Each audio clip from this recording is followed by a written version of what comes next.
저는 목사의 횡령과 불륜 뉴스들을 보면 어이가 없습니다. 이런 사건은 한국 교회의 두 가지 심각한 문제를 동시에 보여줍니다. 하나는 목회자의 자격에 관한 것이고, 다른 하나는 이를 덮으려는 교회의 조직적 은폐 시도입니다. 먼저 목회자의 자격 문제를 살펴보겠습니다. 목회라는 것은 영혼을 인도하는 거룩한 소명입니다. 그러나 교회 재정을 횡령한다는 건 성도들의 믿음과 헌신을 자신의 욕망을 위해 이용하는 배신 행위입니다. 더구나 불륜은 목회자의 인격 전체를 부정하는 일입니다. 이는 단발성 실수가 아닙니다. 매주 강단에 서서 신앙과 윤리를 설교함과 동시에 그런 죄를 저지른다는 것은 실천적 무신론자, 사이비 교주, 형편없는 사기꾼이 아니고는 불가능한 일입니다.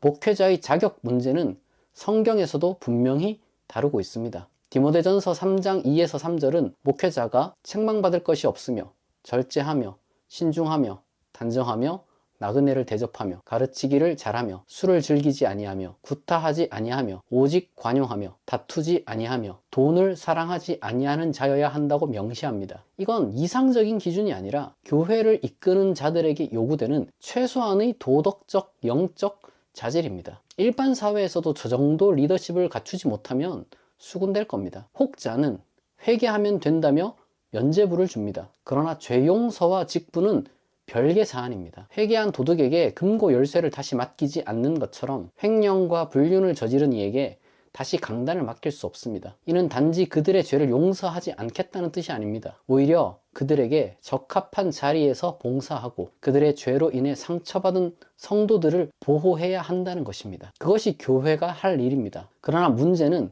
이런 사건이 발생할 때마다 반복되는 한국 교회 대응 방식입니다. 교회 이미지를 위해 세상 사람들이 볼까봐 사건을 덮으려 한다는 거죠.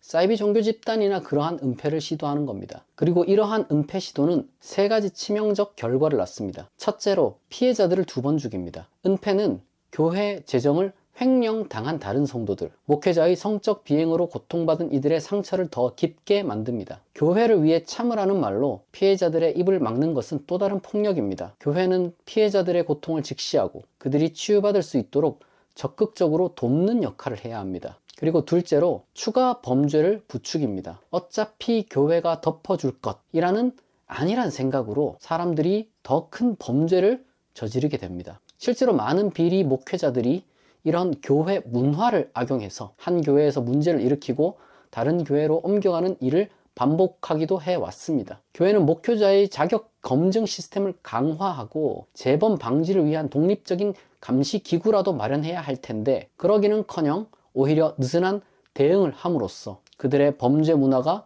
그리고 은폐 문화가 스노우볼이 되어 이제는 감당할 수 없는 지경에 이르렀습니다. 셋째, 교회의 도덕적 권위를 완전히 붕괴시킵니다. 세상의 눈을 두려워하여 진실을 감추는 것은 교회가 할 일이 아닙니다. 오히려 교회는 진실을 드러내고 정의를 세우는 일에 앞장서야 합니다. 예수님은 요한복음 8장에서 간음 중에 잡힌 여인을 정죄하지 않으셨지만 동시에 다시는 죄를 범하지 말라고 명하셨습니다. 이는 죄를 용서하는 것과 죄를 묵인하는 것이 다르다는 것을 보여줍니다. 우리는 이제 2가지 결단을 내려야 합니다. 하나는 횡령과 불륜을 저지른 목회자의 영구적 직분 박탈이고 다른 하나는 교회의 덕이라는 미명하에 자행되는 은폐와 축소의 중단입니다.